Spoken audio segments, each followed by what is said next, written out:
হরে কৃষ্ণ। আজ চৈত্র মাসে বৃহস্পতিবার। বৃহস্পতিবার মা লক্ষ্মীর দিন। যাদের সংসারে দারিদ্রতা রয়েছে, তবে বৃহস্পতিবারে ব্রত করে লক্ষ্মী দেবীর পুজো করলে এতে সংসারের দারিদ্রতা দূরীভূত হয় এবং ধনপ্রাপ্তি হয়ে থাকে। তাই এই চৈত্র মাসের প্রথম বৃহস্পতিবার আজকের এই শুভ দিনে যদি ব্রত করেন কিংবা না করেন, অবশ্যই 2টি তুলসী পত্র দিয়ে বাড়িতে এই একটি কার্য সম্পাদন করুন। এতে ভগবানের কৃপা লাভ হবে, মা লক্ষ্মীর কৃপায় সংসারের অমঙ্গল দূরীভূত হবে এবং দারিদ্রতা দূরীভূত হবে। পাশাপাশি শাস্ত্রে এই বৃহস্পতিবারের বিশেষ ব্রত কথা বর্ণনা করা হয়েছে। আজকের এই পর্বে আমরা সেই প্রসঙ্গে জানার চেষ্টা করব। আমাদের সকলেরই আজকের এই গুরুত্বপূর্ণ তথ্যগুলো জানা প্রয়োজন।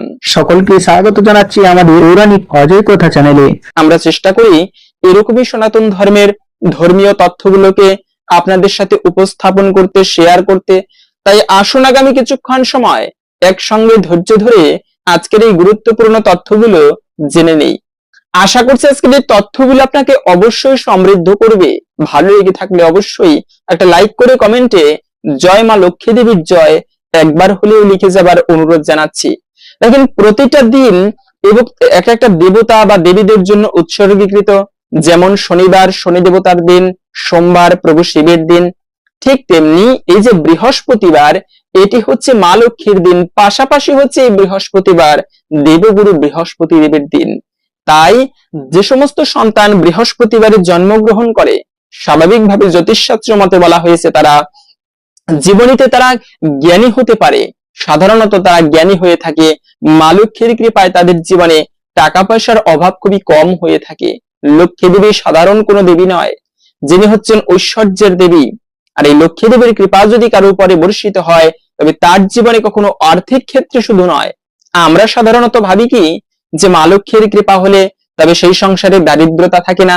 হ্যাঁ, এটা ঠিক। তবে লক্ষ্মী দেবী শুধুমাত্র আর্থিক বা অর্থের সম্পদের দেবী নয়।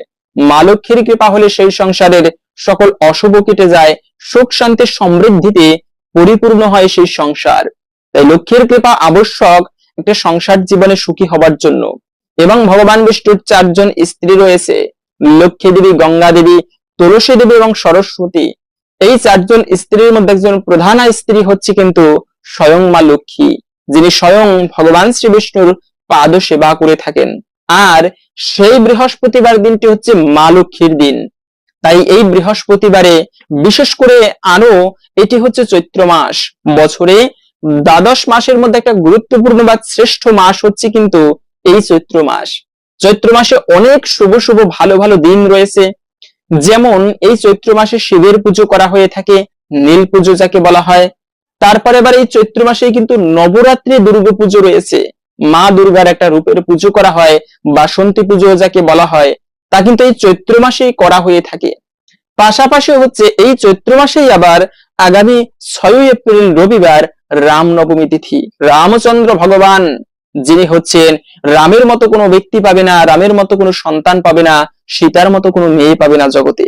যে রাম মর্যাদা পুরুষোত্তম রামচন্দ্র, যিনি জীবনের মর্যাদা কখনো উল্লঙ্ঘন করেনি। ভগবান শ্রীকৃষ্ণ পর্যন্ত যে তার জীবনেও কলঙ্ক রয়েছে, কিন্তু রামের জীবনে কেউ কখনো কলঙ্ক দেখাতে পারবে না। আরে রামকে একবার একটা ব্যক্তি বলেছিল, রাম ভগবান তিনি সীতা দেবীকে রাবণ হরণ করে নিয়ে গিয়েছে। তো যখন মা সীতাকে উদ্ধার করে রাবণকে বধ করে অযোধ্যায় ফিরে এসেছিলেন রাম, রামচন্দ্রের উপরে ভরত মহারাজ রাজ্যের ভার অর্পণ করেছে। রাম প্রজাদের সুন্দরভাবে প্রতিপালন করছে, কিন্তু একটা প্রজা ধোপা, সেই ধোপার একটা মেয়ে ছিল। তো তার মেয়ে স্বামীর সাথে ঝগড়া করে বাবার বাড়িতে চলে আসতো বারবার। তবে স্বামীর একটু দোষ ছিল কি, সে মদিরা পান করত। এভাবে করে রামচন্দ্র একবার পথের মধ্যে যাত্রা করছিল, রাজ্য ঘুরে ঘুরে দেখতেছিল। ওই সময় খেয়াল করলো পাশের বাড়িতে ঝগড়া লেগেছে। সেখানে গিয়ে শুনতে পারলো, তাই সেই যার সাথে বিবাহ দিয়েছে সেই জামাতা এসে তিনি মানে বলতে লাগলেন শ্বশুর মশাইকে যে দেখুন, আপনি মেয়ে বিবাহ দিয়েছেন, কিন্তু বারবার সে বাবার বাড়িতে আসে ঝগড়া করে, আমি কিন্তু এই মেয়ে গ্রহণ করতে পারবো না। তো তখন সেই ব্যক্তিটি বলেছিল, ধোপা, তার শ্বশুর বলেছিল, আরে কি হয়েছে, রামের স্ত্রী যদি রাবণ নিয়ে যায়, তারপরেও যদি রামে থাকতে পারে, তুমি পারবে না কেন? এটা রামচন্দ্র শুনতে পেরেছিল। শুনতে পেয়ে তিনি মনে মনে চিন্তা করলেন, তাহলে রাজ্যের লোকেরা এই চিন্তা করে যে সীতা অগ্নি পরীক্ষা দিয়েছে, এত কঠিন পরীক্ষা দিয়েছে যিনি সীতা, সেই সীতার জীবনে কোনো কলঙ্ক নেই, কোনো দোষ নেই, তাকে নিয়ে সবার এই ধারণা। তো তখন সেই ধোপার ন্যায় বিচারের জন্য রামচন্দ্র ভগবান মা সীতাকে বনবাসে দিয়েছিল। এ হচ্ছে রাম, যার জীবনে কখনো কেউ কলঙ্ক দিতে পারবে না। একটা পথ, একটা ছোট্ট বিষয় নীতিকেও তিনি লঙ্ঘন করেনি। রামচন্দ্রকে বলেছিল দশরথ মহারাজ, রাম তুমি মানসিক ভাবে প্রস্তুতি নাও, তোমাকে আগামীকালকে রাষ্ট্রীয় যজ্ঞ হবে, রাজ্যাভিষেক হবে। সেই রামচন্দ্রের পরের দিনে শুনতে পারলো রাম রাজা হবে না, রাম 14 বছরের জন্য বনবাসে যেতে হবে তাকে। কিন্তু অদ্ভুত বিষয়, সেই রামচন্দ্র ভগবান একটুকু মুখ কালাও করলেন না, তিনি হাসি মুখে কিন্তু বনবাসে গিয়েছিল। কেন? রাজ্যে থাকলেও পিতার সেবা করত, যাচ্ছে বনবাসে, এটাও পিতৃ আজ্ঞা, পিতৃ সত্য পালনের জন্য বনবাসে যাচ্ছেন। এখান থেকে শিক্ষা কি? রামচন্দ্র ভগবান ধর্মকে সংস্থাপন করার জন্য নিজে আচরণ করে, এজন্য আপনি আচরি ধর্ম জীবকে শিখায়, যার সদ্য প্রমাণ হচ্ছে কিন্তু আমার ভগবান শ্রী রামচন্দ্র। তাই তো বলা হয়ে থাকে রামের মতো কোনো পাবে না, সীতার মতো কোনো মেয়ে পাবে না। 3 বার বনবাসে গিয়েছে সেই সীতা দেবী, জন্মকুণ্ডলিতেই বলে দিয়েছিল। সেই মানে ঋষিদেরকে আনা হয়েছিল সীতার ভবিষ্যৎ দেখার জন্য জ্যোতিষশাস্ত্র অনুযায়ী। তো তখন সেই ঋষিরা বলেছিল, আরে এই মেয়ের কপালে তো 3 বার বনবাস, 3টি বার বনবাসে যেতে হবে। একবার রামের সাথে, আরেকবার অনেকবার কিন্তু তাকে কষ্ট করতে হয়েছে বনবাসে গিয়ে। তো সেই সীতা দেবী তারপরেও কিন্তু তা সহ্য করেছিলেন জীবনীতে। এজন্য বলা আছে সীতার মতো এত সুন্দর মেয়ে কোথাও কেউ পাবে না, সীতা দেবী। তাই সেই ভগবান শ্রী রামচন্দ্র যিনি যে দিনটিতে আবির্ভূত হয়েছিলেন, সেই দিনটি ছিল চৈত্র মাসের নবমী তিথি, যাকে বলা হয় রাম নবমী। ভগবান শ্রীকৃষ্ণের জন্মাষ্টমী ব্রত আমরা যতটা গুরুত্বের সহিত পালন করি, ঠিক ততটাই গুরুত্বের সহিত পালন করা উচিত আমার ভগবান শ্রী রামচন্দ্রের সেই আবির্ভাব তিথিটি। প্রত্যেকে পালন করবেন। আমরা অনেকে আছে ব্রত করি না, তো যারা ব্রত করবেন কিংবা না করবেন, সকলে এই দিনটি বিশেষ করে পালন করবেন। আরে লক্ষ্মী দেবীর কৃপা আমরা লাভ করতে চাই, কিন্তু মনে রাখবেন যেখানে ভগবান বিষ্ণু প্রসন্ন হয়, যেখানে রামচন্দ্র, রামকে তিনিই তো বিষ্ণু, যেখানে ভগবান বিষ্ণু প্রসন্ন হয় সেখানেই মা লক্ষ্মী অবস্থান করে। তাই লক্ষ্মী দেবীর কৃপা লাভের জন্য একটা শ্রেষ্ঠ মাধ্যম বলে দিচ্ছি।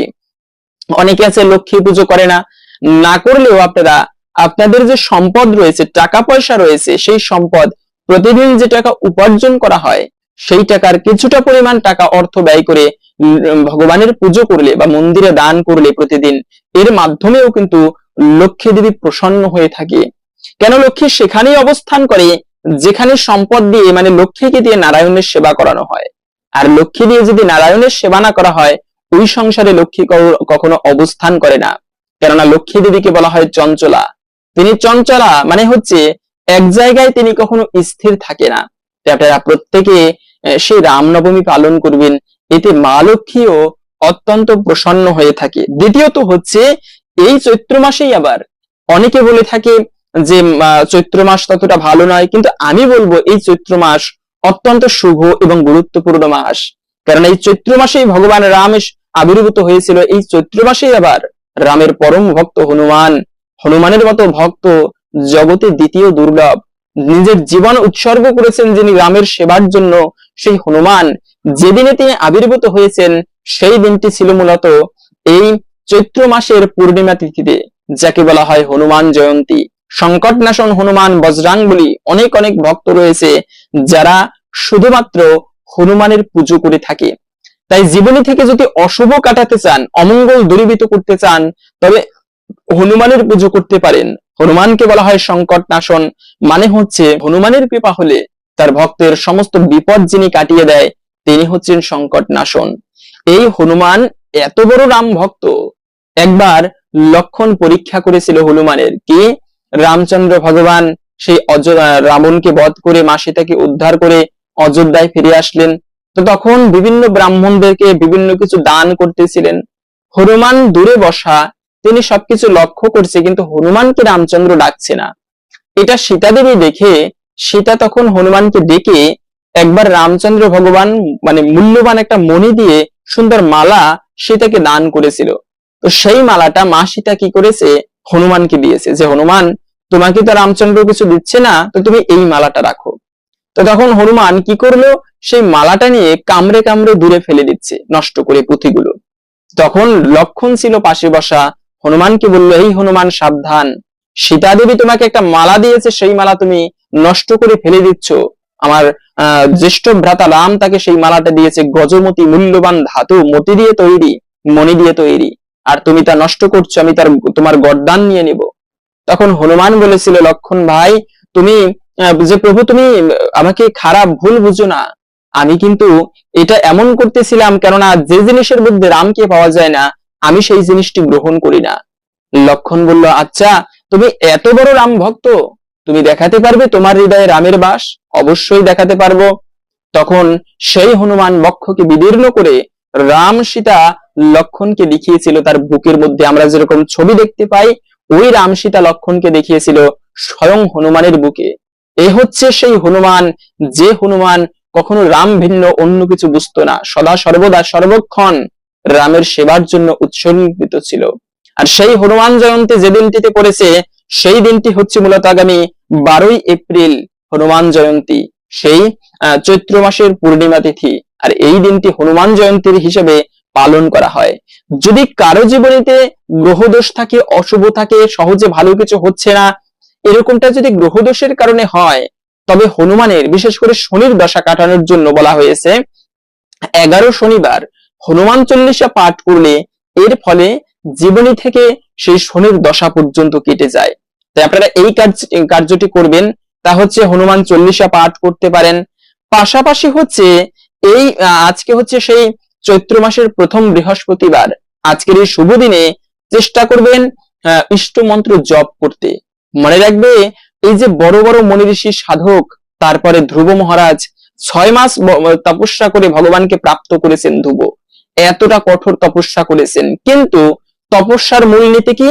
মূলনীতি হচ্ছে তারা মন্ত্র জপ করে ইষ্টদেবের ধ্যান করেছেন। ওম নমো ভগবতী বাসুদেবায়, এই মন্ত্র জপ করেছিল সেই মানে স্বয়ং ধ্রুব মহারাজ। এভাবে যত মনি ঋষি দেখি যারা সাধনা করে, তারা কিন্তু মন্ত্র জপ করে সাধনা করে। গুরুদেবের থেকে দীক্ষা নেওয়া মানে হচ্ছে, দীক্ষা দেওয়ার পরে গুরুদেব তাকে শিষ্যকে মন্ত্র প্রদান করে, দিব্য মন্ত্র। আর এই মন্ত্র এতটা পাওয়ারফুল, যেরকম বিদ্যুৎ অদৃশ্যভাবে প্রবাহিত হয়, ঠিক তেমনি যদি কোনো ব্যক্তি মন্ত্র সাধনা করতে পারে, ভগবানের থেকে দিব্য শক্তি বিদ্যুতের মতো তার জীবনীতে প্রবাহিত হয়। একটা পজিটিভ এনার্জি, দিব্য শক্তি, যা অদৃশ্য অবস্থায় তার হৃদয়ে আবির্ভূত হয়। সেজন্য মন্ত্র সাধনা সব থেকে পাওয়ারফুল, গুরুত্বপূর্ণ সাধনা, যাকে ইংলিশে মেডিটেশন বলে। প্রতিদিন যদি কেউ মেডিটেশন করে, সকালবেলা মন্ত্র জপ না করে ধ্যান করে, এতে কিন্তু তার চেতনা স্থির হয়, সুস্থ থাকে সে ব্যক্তির জীবনী। তাই সনাতন ধর্মে তো এটা বহু পূর্বে বলা হয়েছে, ইষ্টদেবের মন্ত্র জপ করা উচিত, সাধনা করা উচিত। বিশেষ করে আজকের এই চৈত্র মাসের প্রথম বৃহস্পতিবার আপনারা কখনো বেশি বেলা করে ঘুমানো উচিত নয়। শাস্ত্রে বলা আছে, সূর্যদেব উদিত হবার পূর্বে ঘুম থেকে ওঠা উচিত। বিশেষ করে তাড়াতাড়ি ঘুম থেকে উঠে শুভ দিনে, অন্ততপক্ষে যে কোনো দিন, আমরা অনেক সময় আমরা তো অলস জাতি, বেশি বেলা করে ঘুমাই, তথাপিও বিশেষ কিছু শুভ দিন, শুভ তিথি, এগুলো আমাদের অবশ্যই মেনে চলা প্রয়োজন। এবং তাড়াতাড়ি ঘুম থেকে উঠে ইষ্ট দেবতার মন্ত্র জপ করতে হয়, যে যে মন্ত্রে দীক্ষিত হন। অনেকে আছে শিব মন্ত্রে দীক্ষিত, অনেকে আছে কৃষ্ণ মন্ত্রে দীক্ষিত, তো সেই মন্ত্র জপ করবেন, ইষ্টদেবের মন্ত্র। হরে কৃষ্ণ কৃষ্ণ কৃষ্ণ হরে হরে, হরে রাম রাম রাম হরে হরে। বেশি জপ করতে হবে না, মাত্র 108 বার এক মালা জপ করবেন। মাত্র 6 মিনিট 7 মিনিট এরকম লাগে এক মালা 108 বার জপ করতে, বেশি সময় লাগে না। এরকমটা শুভ দিনে করলে এর ফলে একে তো হচ্ছে ভগবানের কৃপা লাভ করা যায়, দ্বিতীয়ত হচ্ছে এরকমটা নিজে প্র্যাকটিক্যালি করে দেখবেন, নিজেই একটা ভালো একটা উপলব্ধি করবেন, মানে স্বচ্ছতা উপলব্ধি করবেন, ভগবানের কৃপা একটু হলেও আশা করি লাভ করতে পারবেন। তাই এই শুভ মাস বৃহস্পতিবার, এটি মা লক্ষ্মীর অত্যন্ত শুভ দিন। পাশাপাশি হচ্ছে যে পুরুষেরা অনেকে প্রশ্ন করতে থাকে বা প্রশ্ন করতে পারেন যে পুরুষেরা কি লক্ষ্মী ব্রত করতে পারবে কিনা। কেননা শাস্ত্রে বিশেষ করে বলা আছে যে সংসারে দারিদ্রতা থাকলে ওই সংসারের যদি গৃহমাতা বা বধূমাতা তিনি ব্রত করে ভালো করে সংসারের লক্ষ্মী পুজো করতে পারে, লক্ষ্মী এবং নারায়ণের পুজো, তাহলে সেই পরিবারে মা লক্ষ্মীর কৃপা হয়। আর লক্ষ্মীর কৃপা হলে সেই সংসার সুখ শান্তি সমৃদ্ধিতে পরিপূর্ণ হয়। তাহলে কথা হচ্ছে পুরুষেরা এই ব্রত করতে পারবে কিনা? অবশ্যই পারবে। পুরুষ কিংবা নারী যে কেউ এই ব্রত একান্ত ভক্তির সহিত পালন করতে পারবে। অনেকে আমরা বলে থাকি, আরে ধর্মকর্ম করার সময় অল্প বয়সে নাকি একটু বৃদ্ধ হই তারপরে ধর্ম কাজ করব। কিন্তু মনে রাখবে, কি বৃদ্ধ কি যুবক কি ভিখারি, প্রত্যেকটা ব্যক্তির ইষ্ট দেবের সাধনা করা উচিত। দিনের মধ্যে কিছুটা সময় ব্যয় করা উচিত ঠাকুর সেবায়, ইষ্ট দেবের সাধনায়। প্রহ্লাদ মনুষ্য জীবনে এমনি নয়। এটা যদিও ভিডিওর মূল প্রসঙ্গ নয়, তথাপিও বলে দিচ্ছি। প্রহ্লাদ মহারাজ বলেছেন ভগবানকে, হে প্রভু, কৌমারে আচরেত প্রাজ্ঞ ধর্মান ভাগবতানিহ দুর্লভম মনুষম জন্ম তদাপ্যুদমর্থদম। কৌমার বয়স থেকে, বাল্যকাল থেকে ভগবানের সাধনা করতে হয়। কেননা অল্প বয়সে সাধনা করলে ভগবানকে বা ভগবত সেবায় যতটা আগানো যায়, ওই বৃদ্ধকালে সাধনা করলে ততটা আগানো যায় না। বৃদ্ধকালে আমরা বলি ধর্ম কাজ করবে, কিন্তু বৃদ্ধকালে ধর্ম হয় না। তখন না করতে পারে একটা ব্রত, শরীর পারে না, শরীরে কুলায় না, ধ্যান করতে গেলে শরীর রোগগ্রস্ত, ভালো করে ধ্যান আসে না, চেতনা স্থির হয় না। কিন্তু ছোটকালে তা হয়। তাই তো বলা আছে যে বাল্যে ভজে কৃষ্ণ পাইবার আসে, বৃদ্ধকালে তারপরে যৌবনে ভজে কৃষ্ণ আসে কিনা আসে, আর বৃদ্ধকালে কৃষ্ণ ভজে জমেরও তর আসে। বৃদ্ধকালের জন্য ভজন হয় না। বৃদ্ধকালে আরে ভগবান আমাকে মৃত্যু হবে আমার একদিন, কি হবে এই জীবনে, এই হুতাশ, এই হাই হুতাশ করতে করতে জীবন কাটিয়ে যায়, কিন্তু ভগবত সেবা আর হয় না। তাই মনুষ্য জীবনে কিছুটা সময় বরাদ্দ রাখা উচিত ভগবানের সেবা করার জন্য। পুরুষ কিংবা নারী যে কোনো ব্রত যে কেউ একান্ত ভক্তির সহিত পালন করতে পারবে। তবে বিষয় হচ্ছে যে এই বৃহস্পতিবার যারা বার ব্রত করবে, এই ব্রত পালনের প্রকৃত নিয়ম কি? মনে রাখবে, একাদশী ব্রতের মতোই যে কোনো ব্রত পালনের নিয়ম একই নিয়ম। ব্রতের আগের দিনে সংযম পালন করতে হয়। ভুল করেও আমিষ খাওয়া উচিত নয়।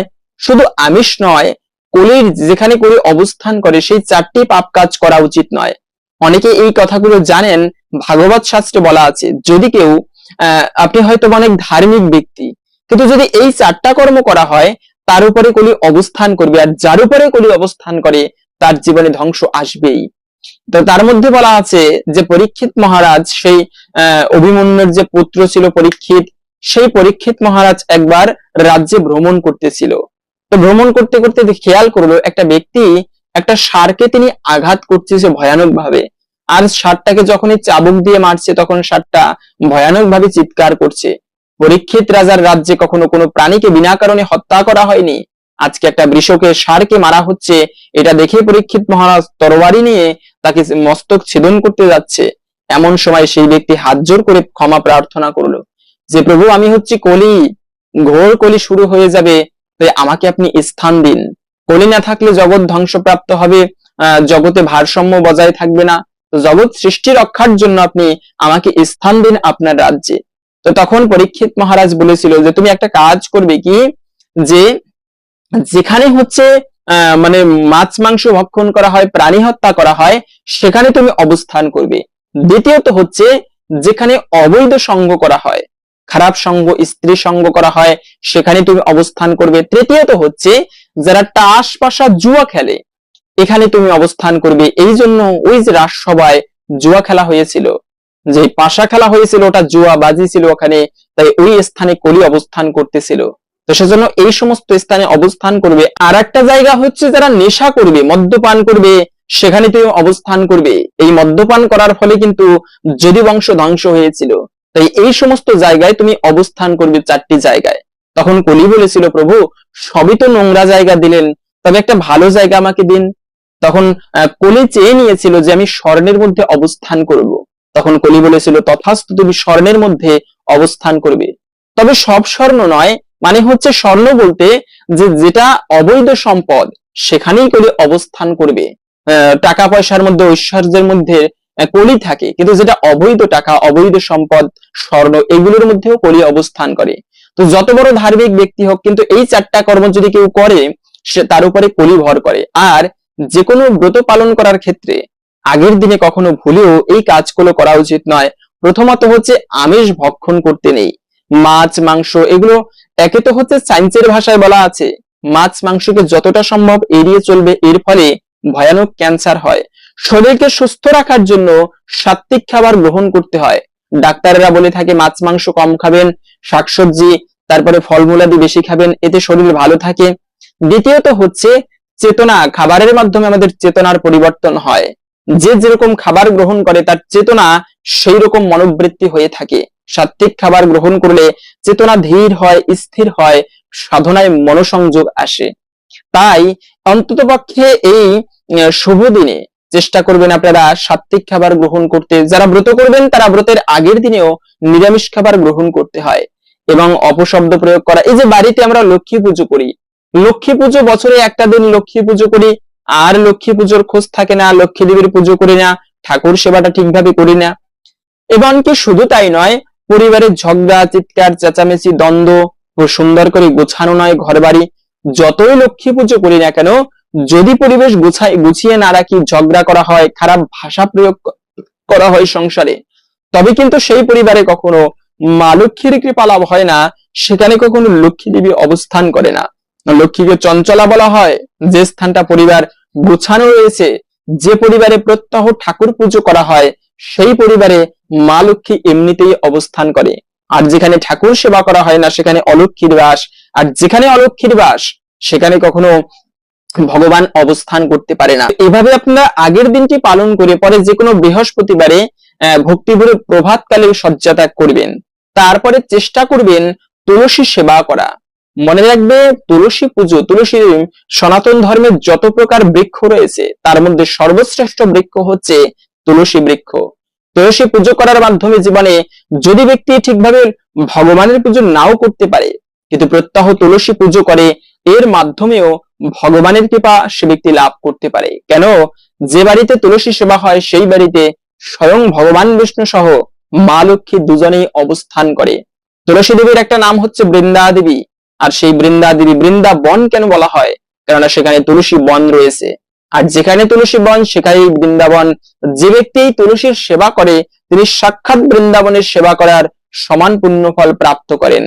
তাই তুলসী তলায়, পৃথিবীতে শাস্ত্রে এরকম পাওয়া যায়, পৃথিবীতে যত তীর্থ বিদ্যমান তুলসী তলায় সেই সমস্ত তীর্থ অবস্থান করে থাকে। তুলসী তলায় এর জন্য জল যে নিবেদন করা হয়, সেই জল একবার শাস্ত্রে এরকম একটা কাহিনী পাওয়া যায় যে একবার একজন ভক্ত তুলসী তলায় জল নিবেদন করেছেন, আর ওই তুলসী জলে সমস্ত তীর্থ এসে বিরাজ করে। তাই পাশের বাড়ি থেকে একটা কুকুর, সে কি করেছে, খাবার চুরি করে খেয়েছে। ওই বাড়ির লোকজনে ধাওয়া করেছে। কুকুরটা প্রাণ ভয়ে দৌড়াতে দৌড়াতে পাশের বাড়িতে এসে ওই বৈষ্ণবের বাড়িতে উপস্থিত হলো। তৃষ্ণার্ত, খুবই তৃষ্ণা পেয়েছে কুকুরের। খেয়াল করলো তুলসী বৃক্ষের নিচে কিছু জল জমা আছে। সে তাড়াতাড়ি এসে সেই জল পান করলো এবং ওই পাশের বাড়ির লোকজন এসে কুকুরটাকে পিটালো এবং মারা গেল কুকুরটা। তখন সেখানে কুকুরের আত্মাকে নিতে সেই বিষ্ণু যমদূতেরা উপস্থিত এবং সেখানে তৎক্ষণাৎ বিষ্ণুদূত চলে আসলো। বিষ্ণুদূতেরা এসে কুকুরের আত্মাকে বৈকুণ্ঠে নিয়ে যেতে লাগলো। যমদূতেরা প্রশ্ন করলো, প্রভু এই কুকুর তো নরকে যাবে, এর বিচার হবে? চিত্রগুপ্ত পাঠিয়েছে আমাদের, আপনি কি করে আপনারা একে বৈকুণ্ঠে নিয়ে যাচ্ছেন? বলে, দেখো, এই কুকুর যদিও নরকে যাবার কথা হলেও কুকুর কিন্তু একটা ভালো কাজ করেছে। কি? এই মৃত্যুর আগে তুলসী তলার জল পান করেছে। আর এই তুলসী তলার জল হচ্ছে মহাপবিত্র জল। এই জল পান করার ফলে কুকুরের সর্ব পাপ হইতে মুক্ত হয়ে গিয়েছে। তাই এই কুকুরের আত্মাকে এখন আমরা বৈকুণ্ঠে নিয়ে যাচ্ছি। এ হচ্ছে তুলসী সেবার মহিমা, তুলসী তলায় জল নিবেদন করার মহিমা। তাই প্রত্যেকের উচিত প্রতিদিন তুলসী তলায় জল নিবেদন করা।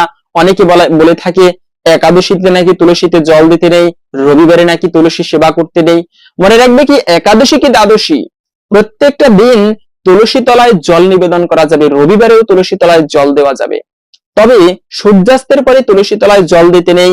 তারপরে অপবিত্র অবস্থায় নোংরা কাপড়ে তুলসী সেবা করতে নেই। শুদ্ধ কাপড় পরে, ভগবানের সেবা যেরকম শুদ্ধ কাপড় পরে করতে হয়, ঠিক তেমনি তুলসী সেবাও শুদ্ধ কাপড় পরে ভক্তি ভরে তারপরে সেবা করতে হয়। এবং দুপুরবেলা তুলসীতে জল দিতে নেই। সকাল এবং বিকালে ভক্তি ভরে তুলসীতে জল দেওয়ার কথা বলা হয়েছে।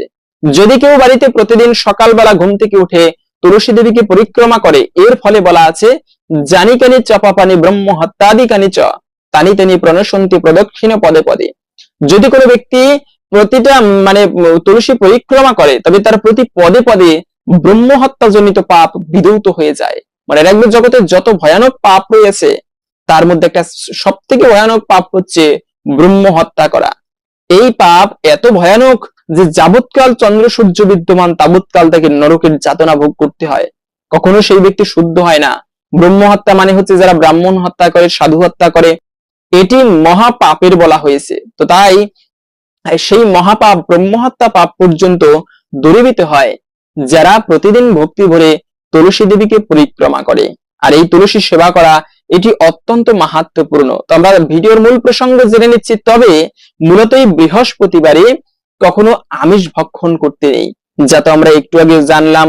আমিষ খাবার, তারপরে রাজসিক খাবার, পচাবাসি খাবার, অনেকে আছে বিভিন্ন বাসি খাবার খেয়ে থাকে, কিন্তু কখনোই বৃহস্পতিবারে তা খাওয়া উচিত নয়। ব্রত না করলেও আপনারা নিরামিষ খাবার, ভগবানের প্রসাদ গ্রহণ করতে পারেন। মনে রাখবে, প্রসাদে সর্বদুখানাম হানিরস্য পূজায়তে। এই যে বার ব্রত, আপনারা বার ব্রত না করে একাদশী ব্রত, দ্বাদশী ব্রত, মানে একাদশী ব্রত, তারপরে বিভিন্ন মানে বৈষ্ণবীয় তিথি যেমন রামনবমী, হনুমান জয়ন্তী, এগুলো পালন করবেন। এর ফলে আরো বেশি মঙ্গল হয়ে থাকে। তবে আজকের দিনে যদি ব্রত নাও করেন, সেক্ষেত্রে নিরামিষ খাবার, ভগবানের প্রসাদ গ্রহণ করবেন। প্রসাদে সর্বদুখানাম হানিরস্য পূজায়তে, এগুলো আমার ভিডিওতে বারবার আমরা বলে থাকি। কিন্তু কেন বলি? কারণ এগুলোই পরম মঙ্গলময়। তাই মানে বলেছি, আরো বলবো ভবিষ্যতে। ভগবানের প্রসাদ, এর উপরে কোনো বিধান নেই। ভগবানের প্রসাদ গ্রহণের উপরে ভগবানের কৃপা লাভ করার জন্য কলিযুগে একটা শ্রেষ্ঠ মাধ্যম হচ্ছে জগন্নাথের প্রসাদ গ্রহণ করা। জগন্নাথের অন্ন সর্বকালে হইয়া মান্য, পাইলেই করিবে ভক্ষণ। ভগবানের প্রসাদ পেলে এতে কিন্তু ভোগ দর্শনেও দুর্ভাগ্য নাশ হয়। তাই ব্রত করতে না পারলে আপনারা ভগবানের প্রসাদ, খিচুড়ি আদি গ্রহণ করতে পারেন। পায়েস, মিষ্টান্ন প্রসাদ এগুলো গ্রহণ করলে এতেও ভগবানের কৃপা লাভ হয়ে